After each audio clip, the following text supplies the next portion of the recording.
3 دفعہ قرآن میں آئے ہیں، سورہ توبہ میں آیت نمبر 33 سے، سورہ فتح میں آیت نمبر 28 سے، سورہ صف میں آیت نمبر 9 ہے۔ سورہ توبہ میں اور سورہ صف میں وَلَوْ كَرِهَ الْمُشْرِكُونَ پر آیت ختم ہوتی ہے، سورہ فتح میں وَكَفَىٰ بِاللَّهِ شَهِيدًا پر آیت۔ تقابلی مطالعہ اس اعتبار سے کرنا ہے کہ اس آیت میں سورہ حدید کے تمام رسولوں کے ساتھ 3 چیزوں کا ذکر کیا، انزلنا معهم الکتاب والمیزان، اور اس سے پہلے بالبینات، جبکہ حضور صلی اللہ علیہ وسلم کے بیان میں صرف 2 چیزوں کا ذکر ہوا، الہدی و دین الحق۔ اس میں تقابلی مطالعہ کیجیے، اس لیے کہ حضور صلی اللہ علیہ وسلم کا اصل معجزہ بھی قرآن حکیم، الہدی سے مراد ہے قرآن، ہدی للناس، ہدی للمتقین، الہدی دین کا علم، جس میں کہ ہدایت خداوندی مکمل ہو چکی، اپنے اتمام کو پہنچ چکی ہے، درجہ تکمیل کو پہنچ چکی ہے۔ اور حضور کا معجزہ بھی نہیں، حضور کا معجزہ ید بیضا نہیں، حضور کا معجزہ عصا کی شکل میں نہیں، حضور کا معجزہ کسی اونٹنی کی برآمد ہو جانے کی صورت میں نہیں،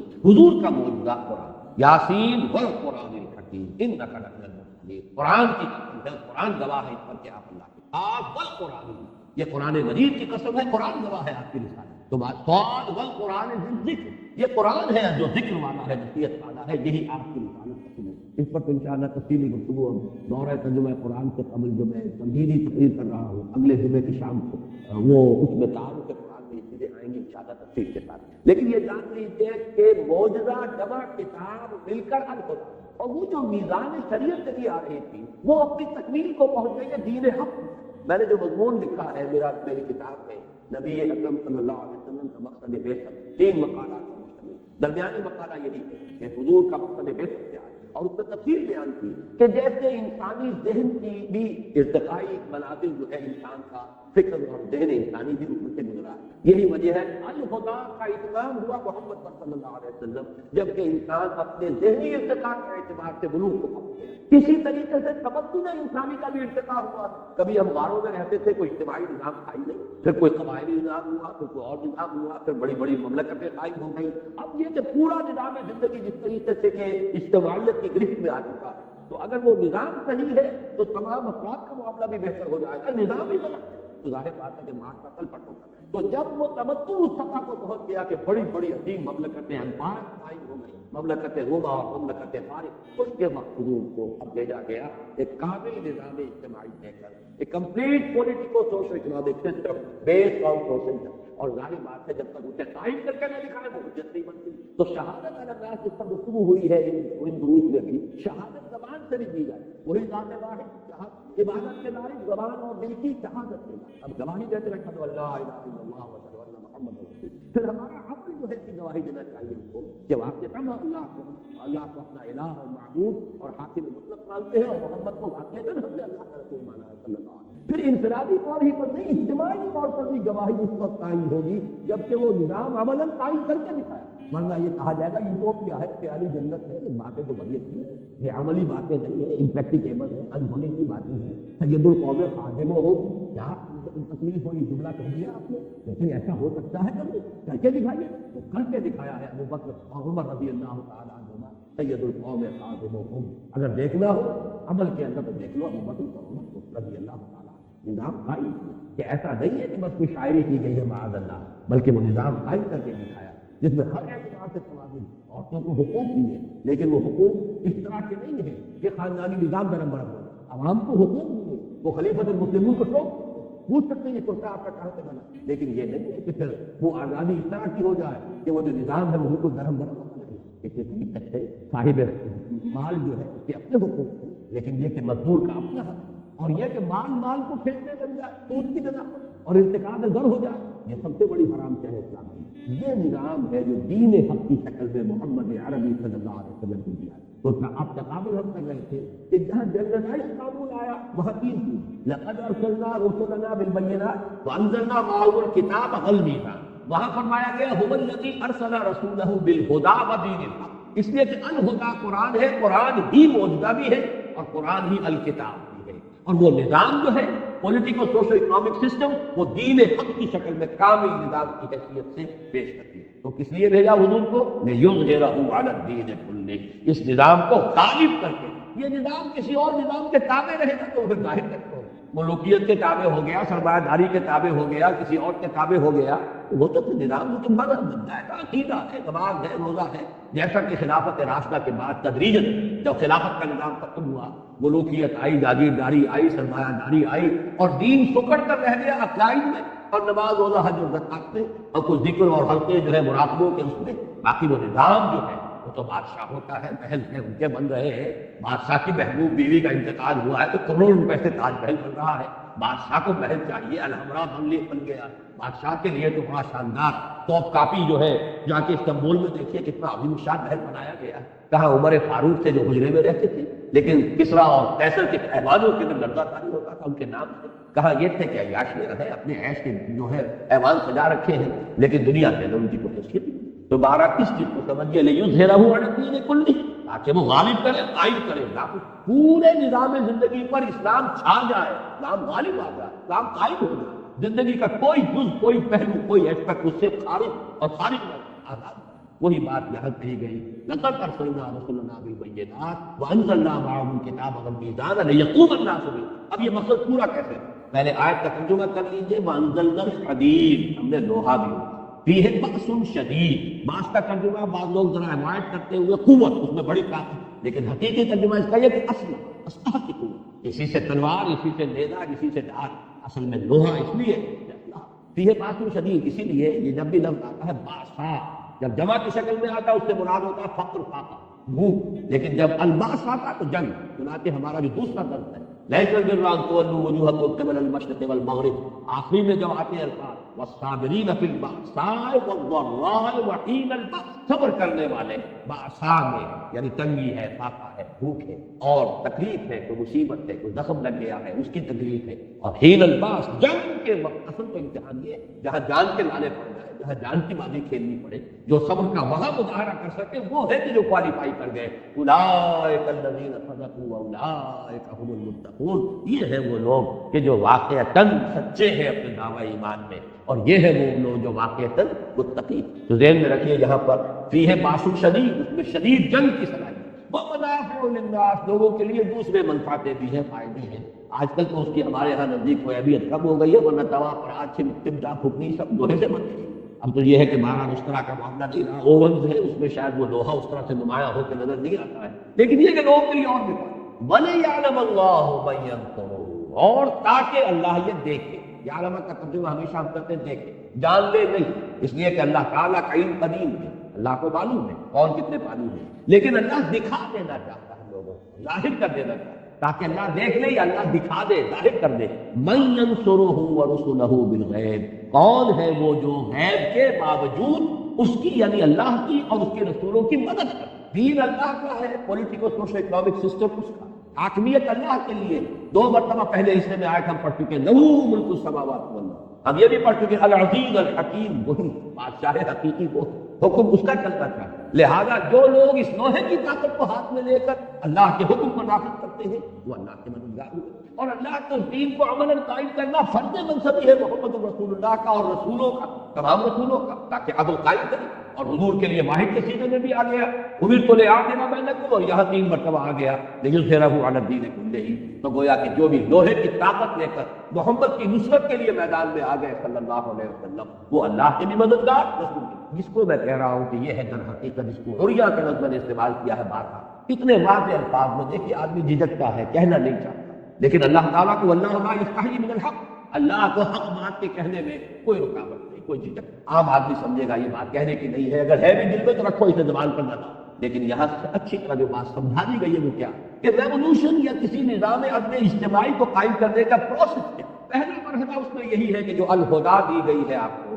ہدایت کی کتاب دی گئی ہے جس میں کہ معجزہ بھی ہے، اس کے ذریعے سے لوگوں کو دعوت دیجیے. ہدایت کی دعوت، تبلیغ، اس پیغام کو عام کرنا، لوگوں کو اس پر مطمئن کرنا، ذہناً مطمئن کرنا، قلباً مطمئن کرنا، اس کے مضمرات کو کھول کر بیان کرنا. وَنَزَّلْنَا إِلَيْكَ الذِّكْرَ لِتُبَيِّنَ لِلنَّاسِ مَا نُزِّلَ إِلَيْهِمْ. اے محمد صلی اللہ علیہ وسلم، ہم نے آپ پر یہ ذکر نازل فرمایا تاکہ آپ لوگوں کے لیے واضح کریں، بیان کریں، کھولیں، اس کی شرح کریں، اس کی وضاحت کریں جو ان کے لیے نازل کیا گیا. یہ سارے کام کیجئے جیسا کہ سورہ جمعہ میں ہم پڑھ چکے یتلو علیہم آیاتہ ویزکیہم ویعلمہم الکتاب والحکمہ. یہ الہدیٰ کا فنکشن، الہدیٰ کے ذریعے سے، جس کی میں نے مثال پچھلی نشست میں دی تھی کہ جیسے پہلا ایکسپیریمنٹ غالباً کرایا جاتا تھا 5ویں جماعت میں سائنس کا پہلا لوہ چون ہے، برادہ ہے، اس کا مکسچر ہے، اسے کیسے علیحدہ کریں؟ میگنیٹ ہاتھ میں لیجیے، اس میں پھرائیے، لوہ چون جو ہے وہ اس کے ساتھ چمٹتا چلا جائے گا، برادہ نہیں۔ بالکل یہی معاملہ ہے، یہ الہدیٰ، یہ میگنیٹ ہے ہدایت کی طرف کھینچنے والا۔ کھینچے گا کس کو؟ جس کی اپنی فطرت کے اندر وہ ہدایت کسی نہ کسی درجے میں موجود ہے۔ اگر وہ ہے ہی نہیں تو جیسے برادہ نہیں چمٹتا اس میگنیٹ کے ساتھ، وہ ابو جہل نہیں چمٹے جن کی فطرتیں مست ہو چکی ہیں، ابو لہب نہیں چمٹے چاہے وہ حقیقی چچا ہے اور ایک دیوار بیچ کا پڑوسی ہے محمد رسول اللہ صلی اللہ علیہ وسلم، اور ہو یہ رہا ہے کہ آپ کے گھر میں ہانڈی پک رہی ہے تو اس کے اندر یہ غلاظت پھینکی جا رہی ہے، اور یہ اچھا سگا چچا ہے جو باپ کی جگہ پر ہو، لیکن یہ کہ وہ اعنات اور دشمنی اور شقاق یہ اس درجے ہے اندر اور حسد کہ اس کی وجہ سے یہاں پر سگا۔ اس حوالے سے جان لیجیے کہ جس کے اندر صلاحیت ہے وہی کھینچے گا، جو گڈ کنڈکٹر آف ہیٹ ہے اسی میں حرارت ہے وہ شرائط کرے گا، جو گڈ کنڈکٹر آف الیکٹریسٹی ہے اسی میں کرنٹ پاس کرے گا۔ لیکن بہرحال آپ اس میگنیٹ کو پھیلائیں، جتنا بڑا معاشرہ ہے اتنا ہی پھیلائیں گے تبھی اس میں جو بھی سلیم الفطرت لوگ ہیں وہ چمٹ کر آئیں گے۔ آپ صرف ایک کلیا میں گڑ پھوڑتے رہیں گے تو اور آس پاس کے لوگوں کو کیا پتہ؟ لہذا جو بھی آپ کا پہلا فیلڈ ہے، میدان کار جو ہے، اس کی وسعت کے مطابق اس قرآن کی دعوت کو پھیلائیے، عام کیجیے۔ پھر یہ کہ وقت کی ذہنی سطح کے مطابق، یہ نہ ہو کہ آپ واعظ کہہ رہے ہو صرف جو آپ کا ذہین عنصر ہے وہ اس کو سمجھے گا، اس کی طرف توجہ نہیں دے گا، واعظ کہہ رہے ہیں، اس کے لیے دلائل ہونے چاہیے، براہین ہونی چاہیے۔ ادعو الی سبیل ربک بالحکمۃ والموعظۃ الحسنۃ وجادلهم بالتي هي احسن۔ قرآن جو ہے موعظہ بھی ہے، قرآن برہان بھی ہے، قرآن میں حکمت بھی ہے۔ ذالک مما اوحی الیک ربک من الحکمہ، قرآن کی حکمت کے ذریعے سے حکماء کو، عقلاء کو، جو بھی آپ کا انٹلیکچوئل ایلیٹ ہے اسے بلائیے۔ قرآن کے وعظ کے ذریعے سے عوام الناس کو کھینچیے۔ بہرحال جن کے اندر بھی وہ خیر ہے، بھلائی ہے، صلاحیت کھینچائے، لیکن جن کے اندر نہیں ہے وہ تو نہیں آئے گی، اور جن کے مفادات ہیں وہ بات کو حق کر بھی نہیں آئے۔ جیسے کہ میں نے پہلے مثال دے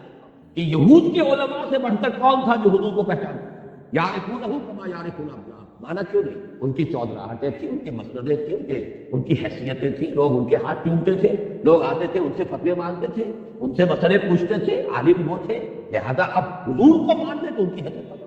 نہیں مانتے۔ اس حوالے سے جان دیجیے ایک ویسٹڈ انٹرسٹ اس کا اکثر حصہ لے جائے گا، جو نہیں مانے گا، نہیں قریب آئے گا اپنے مفادات میں۔ گرڈ اپ یور لوئنز، ان کی تو کوشش یہ ہوگی کہ راستہ روکو، نظام کہنا کے پاس مانو، یہ بھارت میں انقلاب میں ہے، your interest are being threatened, gird up your loins, آؤ اپنے مفادات کے تحفظ کے لیے کھڑے۔ لہذا آخری مرحلے میں اس انقلاب میں پھر ایک ہی راستہ ہے کہ جو وہ سلیم الفطرت لوگ آ گئے ہیں ان کو جمع کریں، آرگنائز کریں، ان کا تزکیہ کریں، نیتیں بھی خالص ہو جائے، کوئی کھوٹ نہ رہے، ان کی شخصیتیں نکھر جائیں، کوئی شک و شبہ نہ رہے، لوگوں کو ان کے کردار کے بارے میں آزمائشوں میں سے گزرے، امتحانوں میں سے نکلے، پھر ان کو منظم کرو، کوڑا بناؤ انہیں پٹ کر، جیسے کہ آپ پتیوں کو اور مختلف دھاگوں کو بٹ دیں گے تو کوڑا بناؤ، طاقت بناؤ، علیحدہ علیحدہ دھاگا جو ہے وہ توڑ دے گا جو چاہے گا، لیکن جب بٹ کر آپ نے کوڑا بنایا ہے اب یہ کوڑا باقی کو، یہ ہے اصل میں فلسفہ انقلاب۔ اس کے لیے ظاہر بات ہے ٹکرانا پڑے گا، اور ٹکرانے کے لیے جب میدان میں آؤ گے تو یقتلون کے ساتھ یقتلون بھی ہوگا، جہاں قتل کرو گے قتل ہوگے بھی، تمہیں کوئی گارنٹی نہیں ہے کہ تم قتل نہیں ہوگے، کوئی لوہے کے جسم تمہیں نہیں دیے گئے ہیں کہ برکھا جو ہے پار نہیں ہوگا، حمزہ کے جسم سے وہ برچھی جو ہے وحشی کی وہ پار ہو گئی، پار ناک کے قریب سے جو ہے لگی ہے پار، تو پھر اور کون ہوگا جسے کوئی ضمانت حاصل ہو، کوئی اللہ کی طرف سے انشورنس ہو گئی۔ ان اللہ اشترى من المؤمنین انفسهم واموالهم بان لهم الجنہ یقاتلون فی سبیل اللہ فیقتلون ویقتلون، اللہ نے اہل ایمان سے ان کے مال، ان کی جانیں خرید لی ہیں جنت کے عوض، تو اللہ کی راہ میں جنگ کر رہے ہیں، قتل کرتے بھی ہیں، قتل ہوتے بھی ہیں، یقتلون ویقتلون۔ غزوہ بدر میں 70 ترسی مارے گئے، صحابہ طرف 14 شہید ہوئے، 13 آن دی اسپاٹ، ایک زخمی ہو گئے تھے جو مدینے واپسی پر راستے میں شہید ہو گئے، انتقال ہو گئے۔ لیکن غزوہ احد میں مسلمانوں کی غلطی کی وجہ سے پانکا بالکل پلٹ گیا، 70 مسلمان شہید ہوئے، یقتلون۔ یہ تو کرنا پڑے گا، انقلاب اس کے بغیر نہیں، اس کے لیے جان دینی اور اس کے لیے طاقت کا استعمال، اور اس کے لیے میں آپ سے کیا عرض کروں کہ علامہ اقبال کی جو عظمت میرے دل میں اس لیے کہ ان حقائق کو جس خوبصورتی سے انہوں نے بیان کیا، 2 شعر ان کے ایسے ہیں، ایک تو فلسفے کے اعتبار سے چوٹی کے شعر تو میں پہلے سنا چکا ہوں آپ کو جمعرات کرو، یا یہ کہ آج بھی پہلی نشست میں سنایا، یہ جو فلسفہ انقلاب کے 2 شعر، گفتند جہاں میں ماں آیا بتوبی ساجد، گفتند کے نمی ساجد، گفتند کے برہم سا، اللہ نے مجھ سے کہا، گفتند انہوں نے کہا، جہاں ماں آیا بتوبی ساجد، میرا یہ جہان جو ہے، جو میرا دنیا ہے، اس پر جس میں نے تمہیں بھیجا ہے، یہ تمہارے ساتھ سازگاری کرتا ہے، تمہیں پسند ہے، ٹھیک ہے، یہ نظام صحیح ہے، گفتند کے نمی سا۔ میں نے کہا نہیں، یہ صحیح نہیں ہے، میرے ساتھ سازگاری نہیں کرتا، گفتند کے برہم زن، اللہ نے فرمایا توڑ پھوڑ کر رکھ دو، برہم زن، اور مرہم زن کے لیے راستہ کیا ہے؟ با نشہ درویشی در ساز و دمادن رنگ، پہلا مرحلہ درویشی کا ہوگا، دعوت ہے، تبلیغ ہے، گالیاں کھا کر بھی دعائیں دینی ہوگی، پتھراؤ کے جواب میں بھی اللہ توفیق دے تو پھول پیش کرنے ہوں گے، جو لوگ خون کے پیاسے انہیں معاف کرنا ہوگا، تاکہ جیسے کہ اللہ اہد قوم انہم لا یعلمون، اس کو یوں سمجھیے کہ بن بدھ مت کا بھکشو بھی میں اگر کہوں تو غلط نہیں ہے، دعوت کے مرحلے پر یہ روش اختیار کرنی پڑے،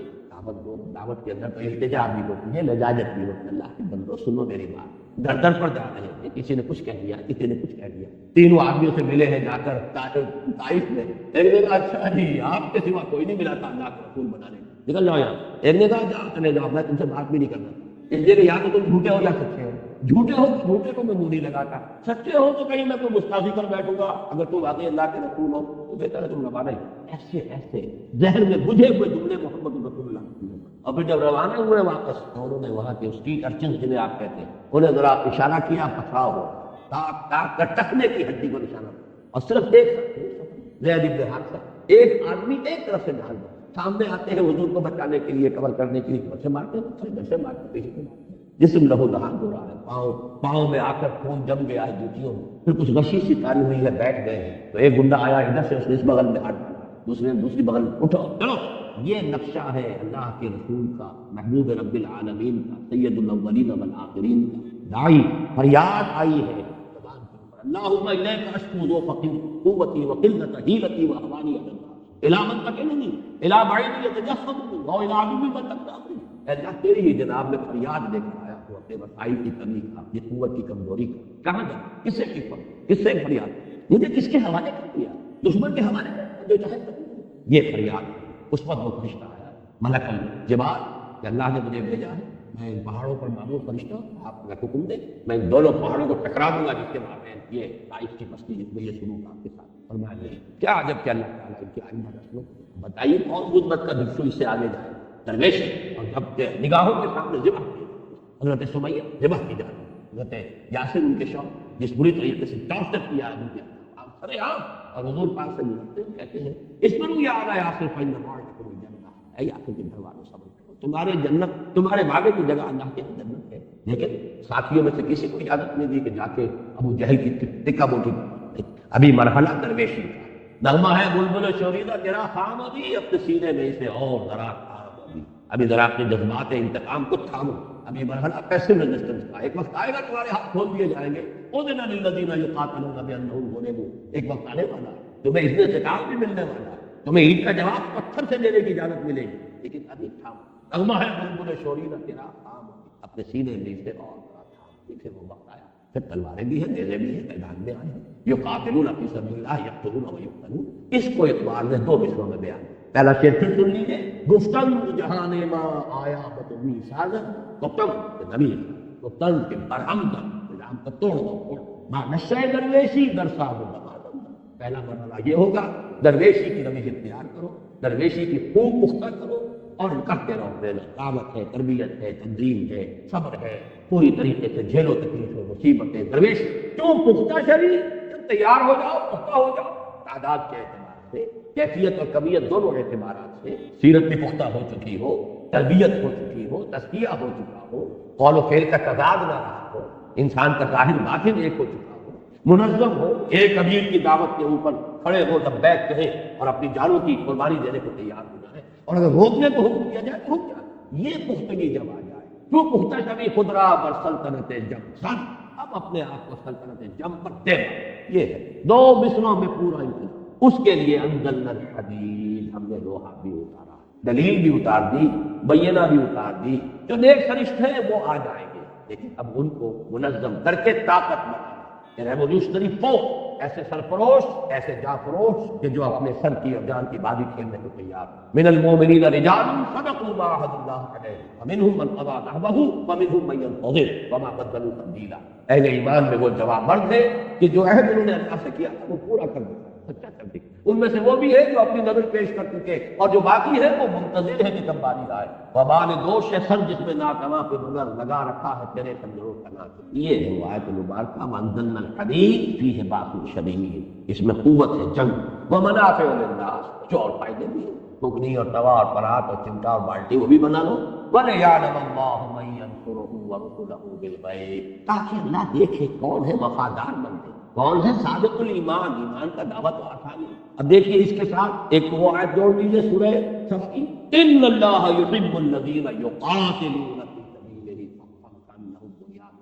یہ صورت ایسی عجیب ہے، اس میں نہ لفظ جہاد آیا نہ قتال آیا، دونوں کے مضامین موجود ہیں، حدید لوہا اسلحہ کا ذکر ہے، لیکن یہ کہ اصل میں سارے مضامین کل مسبحات کے اس میں جمع۔ لِيَعْلَمَ اللَّهُ مَن يَنصُرُهُ، محبت مجھے ان جوانوں سے ہے ستاروں پہ جو ڈالتے ہیں قدم۔ اللہ کو محبوب وہ بندے ہیں، وہ نہیں کہ تو فقط اللہ اللہ اللہ اپنے گھروں میں بیٹھے ہوئے ضربے لگائے جاؤ، ساری عمر ضربے ہی لگاتے گزار دو، کوئی باطل کے ساتھ کبھی نہ پنجہ آزمائی کرنا، نہ کبھی باطل کو للکار کرنا۔ ان کے بارے میں تو حدیث سنا دی حضور نے، اوحى اللہ عز وجل الی جبرائیل علیہ السلام ان اقلب مدینہ کذا و کذا باہلہ، اللہ نے حضرت جبرائیل کو حکم دیا فلاں فلاں بستیوں کو تل پٹ کر دو کے رہنے والوں کو بھیجو۔ قال فقال ان فیھا عبدک فلانا لم یعصک طرفۃ عین، حضور فرماتے ہیں حضرت جبرائیل نے عرض کیا پروردگار اس بستی میں تو فلاں بندہ بھی ہے جس نے آج تک کبھی پلک جھپکنے جتنی دیر بھی معصیت میں بستی نہیں۔ قال فقال اقلبھا علیہم علیہم، حضور فرماتے ہیں اللہ نے فرمایا الٹو اس بستی کو پہلے اس پر پھر دیجیے،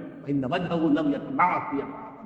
اس لیے کہ اس کے چہرے کا رنگ میری غیرت کی وجہ سے کبھی متغیر نہیں۔ بیٹھا اپنی ذاتی نیکی اور ذاتی تقویٰ اور ذاتی عبادت گزاری اور ذاتی جو ہے تہجد گزاری اور مراقبے، یہ باطل جو ہے فلرش کرتا رہا، پھیلتا رہا، اس کا بول بالا ہوتا رہا، شریعت کی دھجیاں بکھرتی رہی، یہ لگا کہ اسی کام میں تو یہ زیادہ بڑا مجرم ہے دوسروں۔ اقلبھا علیہم علیہم، الٹو اس بستی کو پہلے اس پر پھر یہ نہیں ہے راستہ۔ ہاں اپنی تربیت اپنا تزکیہ یہ کیے بغیر میدان میں آ جاؤ گے تب وہی کچھ ہوگا جو آج جہاد کے نام سے ہوگا، وہ جہاد بھی بدنام ہوگا اور جہاد فساد کی شکل اختیار کرے گا۔ نہ دعوت کا مرحلہ آیا، نہ تربیت کا مرحلہ آیا، نہ تزکیے کا مرحلہ آیا، نہ اپنے قول و فعل کے اندر درستی کی گئی، یہ سب کچھ نہیں ہے، اور نکل کھڑے ہوئے تلواریں لے کر اور کلاشنکوف لے کر، اور وہ جہاد ہو، اس جہاد کا جو بھی دنیا میں مذاق ہو رہا ہے، بدنام ہو رہا ہے وہ جہاد، بدنام کنندگان نیکو نامے چند دین کی بنیادی اصطلاحات کو جس طریقے سے مطلب رسوا کرتے ہیں، اس کا نتیجہ پتا نہیں کچھ حاصل نہیں۔ تو یہ ہے اصل میں پورا پروسیس اس پر کہ وہ منہج انقلاب نبوی میری کتاب ہے، انگریزی میں اس پر پورے کیسٹ انگریزی میں موجود ہے، اردو میں موجود ہے، 5 میں نے لیکچر جو ہے پچھلے سال محاضرات قرآنی میں غالباً 2 گھنٹے کے وہ لیکچرز ہیں، 3 ہمارے کیسٹ جو ہیں اس کے ویڈیو کیسٹ کے اندر وہ پورا میرا منہج انقلاب نبوی کیا ہے، اس کے مختلف مراحل کیا ہے، اور یہ کہ قتال کی آج کے زمانے میں کیا صورت ہوئی۔ ایک ون وے قتال بھی ہے، یک طرفہ جنگ، اور یک طرفہ جنگ یہ ہے کہ آپ مظاہرے کے لیے پکیٹنگ کے لیے آ جائیں، نہیں دیں گے اب ہم یہاں پہ ٹیکس نہیں دیں گے، لگان نہیں دیں گے، یہ حرام کا کام ہو رہا ہے، جو یہ سودی نظام ہے جو چل رہا ہے، ہم نہیں دینے کو تیار ٹیکس، آپ پر گولیاں برسے گی گولیاں کھائیے، لیکن یہ کہ جس طریقے سے ایرانیوں نے 30-40 ہزار جانیں دے دی، لیکن پھر انقلاب آ گیا، کشمیر میں بھی 40 ہزار جانیں دی جا چکی ہیں، کہاں ایران جتنا بڑا ملک، کہاں وہ کشمیر، اگرچہ اسے ایران صغیر کہتے ہیں، کل جسے اہل نظر کہتے تھے ایران صغیر، لیکن اگر یہ اعداد و شمار صحیح ہے اس کا میں سمجھتا ہوں کہ بالکل غلطی کا کوئی امکان ہی نہیں، جس طریقے کا وہاں قتل عام ہو رہا ہے، لیکن یہ کہ 40,000 جانے کے باوجود جو ہے نتیجہ کیا ہے، وہاں پر بھی اگر وہ جانب دی گئی بادشاہ کو بھاگنا، اس لیے کہ وہ ون وے وار تھی، انہوں نے مارا کسی کو خود، نتیجہ یہ ہوا کہ ان کی فوج جو ہے اندیشہ ہو گیا شاہ کو کہ یہ فوج الٹ پڑے گی میرے، آخر ان کے کن ہیں، انہی کے لوگ ہیں، انہی کے بھائی بہن ہیں، انہی کے بھتیجے بھانجے سامنے موجود ہیں، تو ایک حد تک تو جیسے کہ یہاں پر بھٹو صاحب کو جواب دے دیا تھا فوج نے صاحب، یہ صاحب کب تک ہم لوگوں کو اپنے قوم کے لوگوں کو، یہ کوئی آکوپیشن آرمی تو نہیں ہے، نیشنل آرمی ہے، کتنوں کو مارے گی، کیوں مارے، آپ کوئی معاملہ کیجیے جا، کہا تھا میں نے دیکھا تھا ان کا ٹیلی ویژن کا انٹرویو، میری کرسی بہت مضبوط ہے، لیکن آپ نے دیکھا کہ وہ کرسی تو بڑی کمزور ثابت تھی، کرسی تو مضبوط تھی فوج کے وقت، جب فوج نے جواب دے دیا تو کرسی کا مضبوط رہی، وہ تو 2 ہاتھ 2 پاؤں اس کے تھے جیسے کسی بھی آدمی کے ہوتے، یہ ہے در حقیقت آج کے زمانے میں، اس پر تفصیل کے میں نے بحث کی اس کتاب میں منہج انقلاب نبوی، پہلے آبجیکٹیولی سمجھیے حضور کی سیرت سے کہ اس کے کیا مراحل تھے، کیا ہوا پہلے، کیا ہوا پھر کیا ہوا، پہلے یہ ہوا تو کیوں ہوا، بعد میں یہ ہوا تو کیوں، پہلے 13 برس تک یہ حکم ہے کہ چاہے تمہارے ٹکڑے اڑا دیے جائیں تم ہاتھ نہیں اٹھاؤ، اب اس کے بعد یہ قاتلوا فی سبیل اللہ الذین یقاتلونکم وقاتلوہم حتی لا تکون فتنۃ ویکون الدین کلہ، زمین و آسمان کا فرق ہے، لیکن حکمت ہے، ایک ہی پروسیس کے یہ 2 مختلف مراحل ہیں، اسی طرح ایک وقت میں دب کر سنا جس طرح حدیبیہ ہوئی ہے، یقیناً بڑی ان ایکول، وہ جو اس کی جو ٹرمز تھی وہ یقیناً اس میں مسلمان، اسی وجہ سے تو میں نے آپ کو بتایا ایک آدمی نہیں اٹھا عمرہ جو ہے اپنے عمرے کا احرام کھولنے کے لیے، ایک آدمی نہیں، اس درجے دل جو ہے زخمی تھے مسلمان کہ ہم کیوں دب کر سنا، لیکن یہ کہ 1 سال کے بعد قریش کا سردار ابو سفیان چل کر آتا ہے مدینے، وہ خوشامدیں کر رہا ہے، سفاری سے کروا رہا ہے، خدا کے لیے صلح دوبارہ کر لیجیے، حضور نہیں کر رہے، کیوں، اسی کو ٹائم بھی دیکھا، کیونکہ ان کی تو آنکھیں اندھی ہیں، انہوں نے تو ظاہر کو دیکھا ہے، انہیں کنٹراسٹ شو کیا ہے. محمد failed as a prophet but succeeded as a statesman. مکے میں محمد نظر آتے ہیں واقعی جیسے نبی تھے، جیسے ان کا تصور نبی کا حضرت یحییٰ کا حضرت عیسیٰ کا، تو مکے والا محمد تو واقعی یحییٰ اور عیسیٰ والا ہی ہے. دعوت دے رہا ہے، تبلیغ کر رہا ہے، مارے کھا رہا ہے، گالیاں سن رہا ہے. ٹھیک ہے as he says Muhammad failed as Muhammad failed as a prophet but succeeded as a statesman. مدینے میں آ کر تو مدبر ہے، حکمران ہے، گنجو ہے، سپہ سالار ہے، وہاں کامیابی ہوئی ہے تو اس سے ہوئی. یہ اس کا قول. اور ڈاکٹر منگومری موت اس نے پھر اسی جملے کو در حقیقت جو ہے 2 والیوم کے اندر اس نے اس کو ایکسپاؤنڈ کیا. Muhammad at Mecca, Muhammad at Medina, to highlight the contrast کہ مکے والا محمد تو بالکل ہی کچھ اور تھا، مدینے والا محمد بالکل کچھ اور تھا. بعد اللہ شخصیت ایک ہی ہے، پروسیس ایک ہے، لیکن پروسیس کے مراحل. ایک مرحلہ انقلابی جو ہے وہ ہے مانشہ درویشی در یہ مکی دور ہے. کیوں پختہ شرعی قدرہ بر سلطنت جب یہ ہے دوسرا مرحلہ. ظاہر بات ہے اس کے بغیر کوئی انقلاب آ ہی نہیں سکتا. یہ ہے اصل پروسیس جو اس آیت میں اور بڑے باتیں میں جیسا کہ میں نے عرض کیا کہ لوگوں کو جھجک آتی ہے، اللہ کو کوئی جھجک نہیں. اللہ لا یستحی من الحق کا دوہا ہوتا ہے جو پنجابی میں کہا جاتا ہے. یہ 4 کتابیں آسمائیاں، پنجواں آیا ڈنڈا. وہ ڈنڈا جو ہے اس کی اپنی اہمیت کی ضرورت. لقد ارسلنا رسلنا بالبینات وانزلنا معهم الکتاب والمیزان لیقوم الناس بالقسط. یا تو تلاوت کرتے رہیے، ثواب دیتے رہیے، تراویح پڑھتے رہیے اور ثواب دیتے رہیے، جبکہ قرآن یہ کہتا ہے کہ یا اہل الکتاب لستم علی شیء حتی تقیموا التوراۃ والانجیل وما انزل الیکم من ربکم. اے کتاب ماننے والوں اہل کتاب، تمہاری کوئی حیثیت ہماری نگاہ میں نہیں. You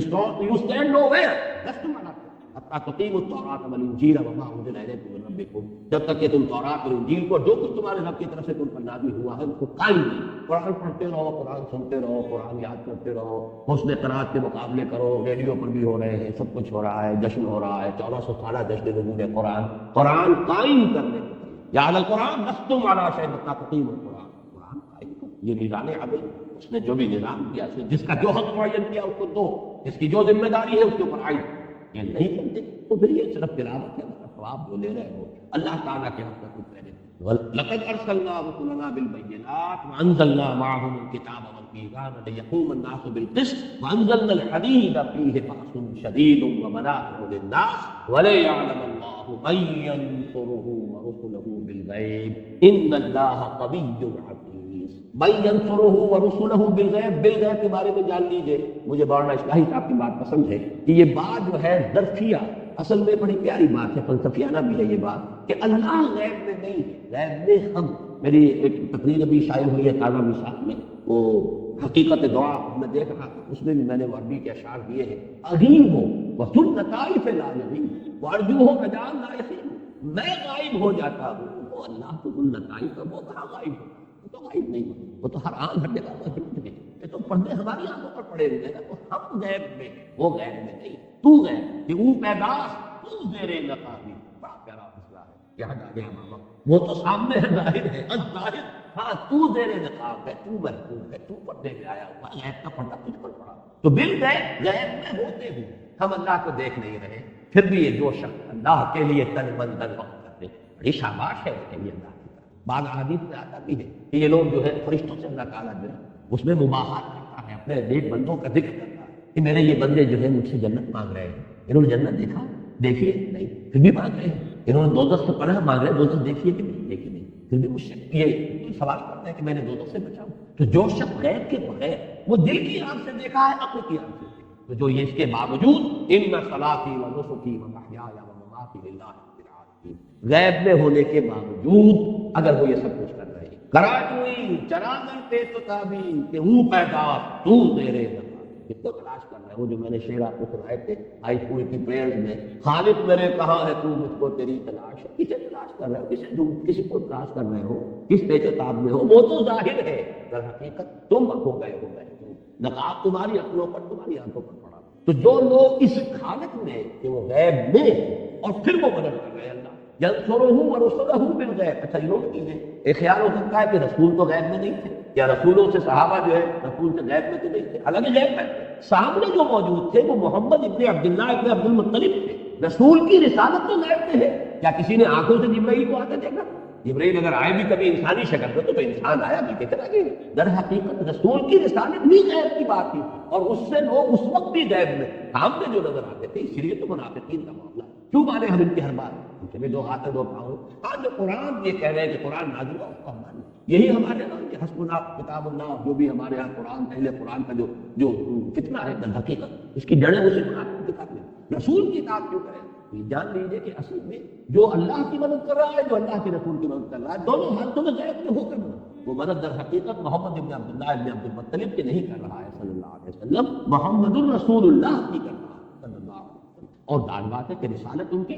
وہ ان کے لیے وہ غیب میں ہے یا وہ خود اس سے ہے. وَلَيَعْلَمَ اللَّهُ مَن يَنصُرُهُ وَرُسُلَهُ بِالْغَيْبِ. تاکہ اللہ دیکھے کہ اللہ ظاہر کر دے کون ہے اس کے وفادار بندے، صادق الایمان بندے جو غیب میں ہونے کے باوجود اس کے رسولوں کی مدد کرتے، جان ہتھیلی پر رکھ کر تلوار کی طاقت ہاتھ لے کر میدان میں آتے ہیں باطل نظام کا کلا کما کرنے. یا اگر تلوار ہاتھ میں نہیں بھی لیتے، جیسا کہ میں نے کہا اس دور میں اس کے لیے جو اشتہاد بھی کرنا پڑے گا، اس لیے کہ ایگزسٹنگ آرمی ہے، بہت بڑی بڑی آرمی، لوگ نہتے ہیں وہاں، کوئی اسٹیبلش گورنمنٹ نہیں، کوئی اسٹینڈنگ آرمی نہیں،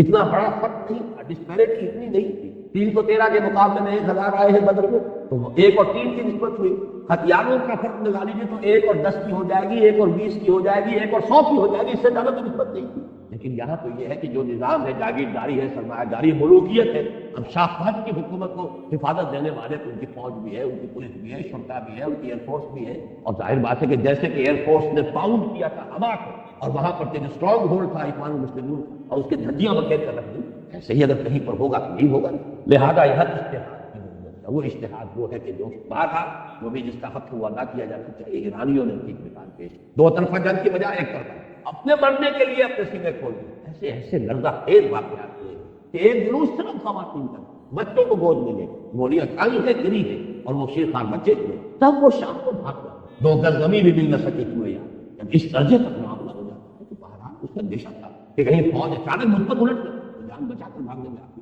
یہ ہے اصل میں اس وقت کا جو نظام، تھوڑا سا اشتہاد کا معاملہ ہے، میں تفصیل سے اپنی کتاب میں بحث کر چکا. آخری الفاظ ہے ان اللہ قوی عزیز. یہ نہ سمجھو اللہ تم سے مدد مانگ رہا ہے تو اللہ کمزور ہے، اس کو تمہاری مدد کی حاجت ہے. وہ تو القوی، وہ عزیز ہے، زبردست، عالم واحد ہے، اس کا ایک حرف کل ہوگا. یہ نظام خدا کا قاتل پڑتا ہے. لیکن تمہارا امتحان خلق الموت والحیات لیبلوکم ایکم احسن عملا. علزم ہستی سے تو راہ مانند حباب، اس نیا کھانے میں تیرا امتحان ہے. You have to prove your work, تمہیں ثابت کرنا ہوگا. اور اس کے ضمن میں وہ آیت کو دیتا جوڑ دیجیے، لا یستوی منکم من انفق من قبل الفتح وقاتل اولئک اعظم درجۃ من الذین انفقوا من بعد وقاتلوا. جو ابتدائی مراحل ہوتے ہیں کسی انقلاب کے لیے، اس میں جنہوں نے جانیں کھپائیں، جنہوں نے اپنے مال کھپائے، جنہوں نے اپنی صلاحیتیں لگائیں، اپنا وقت لگایا، اپنی زندگی لگا دی، ان کا جو رتبہ ہے یہ رتبہ بلند ملا اس کو بھی دیا. بعد میں جب کہ حالات بدل جائیں، نیک کام جب بھی کیا جائے گا وہ نیک ہے، اس کا ثواب ملے گا، اچھا ہے. لیکن قدر و قیمت میں زمین و آسمان کا فرق ہے. تو ایک یہ ذہن میں رکھو کہ یہ سب کچھ اس لیے کہ اللہ تمہیں دیکھنا چاہتا ہے. بھلے یعلم اللہ من ینصرہ ورسلہ بالغیب. باقی اللہ خود القوی ہے، العزیز، زبردست، توانا، جب چاہے آنے واحد میں نظام برپا کر سکتا ہے. لیکن تمہارے ابتلاء و آزمائش کے لیے وہ تمہیں یہ موقع دے رہا ہے. آخری شعر وہ پھر سنا رہا ہوں، منت بنے کہ خدمت سلطان ہمیں کنی، منت شناس زو کہ بخدمت بداشت. تم احسان نہ کرو، بادشاہ کی خدمت کر رہے ہیں، بادشاہ پر کوئی احسان نہیں ہے، بادشاہ کا احسان مانو کہ اس نے تمہیں اپنی خدمت کا موقع. بارک اللہ لی و لکم فی القرآن العظیم و نفعنی و ایاکم بالآیات والذکر الحکیم.